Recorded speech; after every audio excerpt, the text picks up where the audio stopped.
আসসালামু আলাইকুম প্রিয় শিক্ষার্থী বন্ধুরা। তোমরা যারা আমার ভিডিও দেখো তোমাদের মূল্যবান সময় থেকে কিছু সময় ব্যয় করে যারা আমার ভিডিও দেখো তাদের কাছে আমি কৃতজ্ঞ, একদম মন থেকে কৃতজ্ঞ। কারণ প্রত্যেকের সময় খুবই মূল্যবান। তোমরা তোমাদের মূল্যবান সময় থেকে কিছু সময় আমার ভিডিওর পিছনে দিচ্ছ।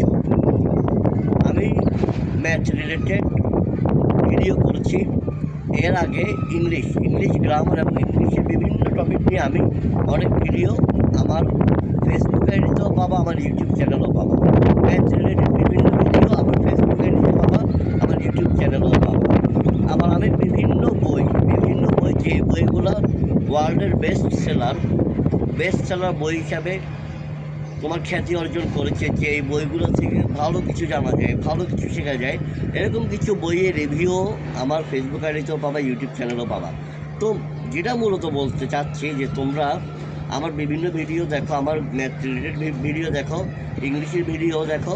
ভবিষ্যতে তোমরা আমার বিশেষ করে ম্যাথ এবং ইংলিশ এই দুইটা সাবজেক্টের ভিডিও সবচেয়ে বেশি পাবা। এর বাইরে যদি আমি কখনো অন্য কোনো সাবজেক্টের ভিডিও নিয়ে আসি, বাংলা বলো কিংবা তোমার মনে করো হিসাব বিজ্ঞান বলো, আমি ব্যবসায়িক শিক্ষা শাখার স্টুডেন্ট ছিলাম। আমি নিজেও শিক্ষা জীবনে এইচএসসি পর্যন্ত, এসএসসি এবং এইচএসসিতে আমি ব্যবসায়িক শিক্ষা শাখার স্টুডেন্ট ছিলাম। অনার্সে উঠে আমি পাবলিক অ্যাডমিনিস্ট্রেশন নিয়ে পড়ালেখা করছি। তো আমি অ্যাকাউন্টিংও পড়াই। তো অ্যাকাউন্টিং নিয়ে ভিডিও পাবা, তবে কতটুকু পাবা এটা এখন আমি ঠিক করি নেই। আমি আপাতত ইংলিশ এবং ম্যাথ এই দুটো নিয়ে আগাবো। এর পাশাপাশি বাংলার একটা ভিডিও আমি দেবো, যে বাংলায় গদ্য কীভাবে পড়তে হয়, পদ্য কীভাবে পড়তে হয়, এটা ভিডিও দেবো। আর তথ্য যোগাযোগ প্রযুক্তিতে এইচএসসির কয়েকজন অনুরোধ করেছে তথ্য যোগাযোগ প্রযুক্তির নিয়ে ভিডিও বানানোর জন্য। হ্যাঁ, আমি প্রায় 8 বছর ধরে আইসিডি পড়াচ্ছি, শুধু আইসিডি পড়াচ্ছি 8 বছর। 2018 সাল থেকে আমি আইসিডি পড়াচ্ছি। টিউশন করতেছি 2013 সাল থেকে। 2013 সাল থেকে টিউশন করতেছি, তবে আইসিডি পড়াচ্ছি 2018 থেকে। তো টিউশন 13 বছর হলেও আইসিডি কিন্তু মাত্র 8 বছর কম সময় না। তো আইসিডির উপরও আমার অল্প কিছু ভিডিও আছে। তার মধ্যে সর্বশেষ আইসিডির ভিডিও ছিল যে এইচএসসি পরীক্ষায় 26 সালে যে পরীক্ষাটা হবে এইচএসসির সমমান, তাদের জন্য আইসিডি সাজেশন দিয়েছিলাম। কিন্তু অর্ধভিত্তিক যদি আমি ভিডিও করতে যাই, আমার একটু সময় লাগবে, ঠিক আছে, একটু সময় লাগবে, আমি দেবো। আর অধ্যায় 3 নিয়ে ভিডিও দেওয়ার জন্য বেশি অনুরোধ আসছে। অধ্যায় 3, অধ্যায় 4 এই দুটো অধ্যায় নিয়ে আমি ইনশাআল্লাহ দিব। তবে কখন দিতে পারবো সেটা শিওর বলতেছি না, যেহেতু আমার মেন ফোকাস বর্তমানে ম্যাথ এবং ইংলিশ নিয়ে।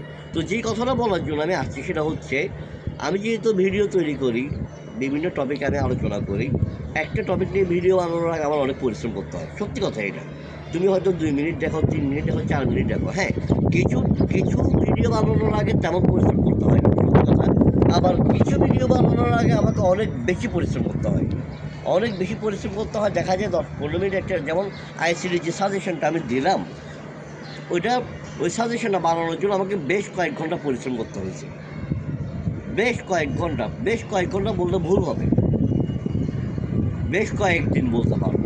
কেন, আমি একদিন অধ্যায় 1 নিয়ে বসছি, একদিন অধ্যায় 2 নিয়ে বসছি, 3 নিয়ে বসছি, 4 নিয়ে বসছি।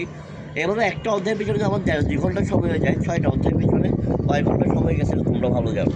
তারপর ইংলিশে, তারপর ম্যাথের জন্য, জেনারেল ম্যাথের জন্য 2026 সালে পরীক্ষার্থীদের জন্য যে এমসিকিউ সাজেশনগুলো দিয়েছিলাম, সেগুলোর জন্য আমার যথেষ্ট সময় আমাকে খরচ করতে হয়েছে।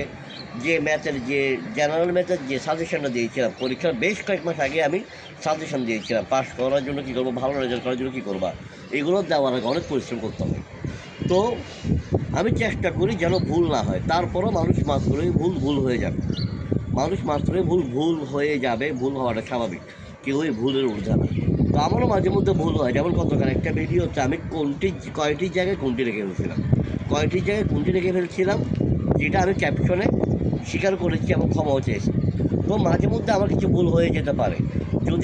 যদি কখনো ভুল হয়, তুমি সরাসরি আমাকে বলবা যে আপনার এই জায়গায় ভুল হয়েছে। সরাসরি আমাকে বলবা যে স্যার আপনি এই জায়গায় ভুল করছেন, অথবা ভাইয়া আপনি এই জায়গায় ভুল করছেন, অথবা আমার সিনিয়র কেউ যদি দেখেন বলতে পারেন যে মেহেদি তুমি এই জায়গায়, অথবা তুই এই জায়গায় ভুল করছিস, বলতে পারেন। আমি যদি যাচাই করে দেখি যে আসলে আমি ভুল, আমি ক্ষমা চেয়ে নেব। একদম কোনো যদি কিন্তু ছাড়াই আমি আমার ভুলটা মেনে নেব, ক্ষমা চেয়ে নেব। কিন্তু আমি যদি যাচাই বাছাই করার পর দেখি যে না আসলে আমি ভুল করি নাই, হয়তো তোমাদের কিংবা আপনাদের বোঝার মধ্যে কোনো একটা জায়গা হয়তো ভুল ছিল, মাফ করবেন এবার বলার জন্য দুঃখিত, তখন আমি সুন্দর করে বিষয়টা আবার প্রয়োজনে ব্যাখ্যা করবো যে ভাই অথবা আপু আমি ভুল না, আসলে এই জিনিসটা এরকমই। কিন্তু যদি আমি ভুল হই তাহলে অকপটে স্বীকার করে নেব। এই ভিডিওটার মূল কথা হচ্ছে যদি কখনও আমি কোনো ভিডিওতে ভুল করি তাহলে আমাকে বলবেন, আমি সেটা অকপটে স্বীকার করে নেব। তো ধন্যবাদ, আসসালামু আলাইকুম।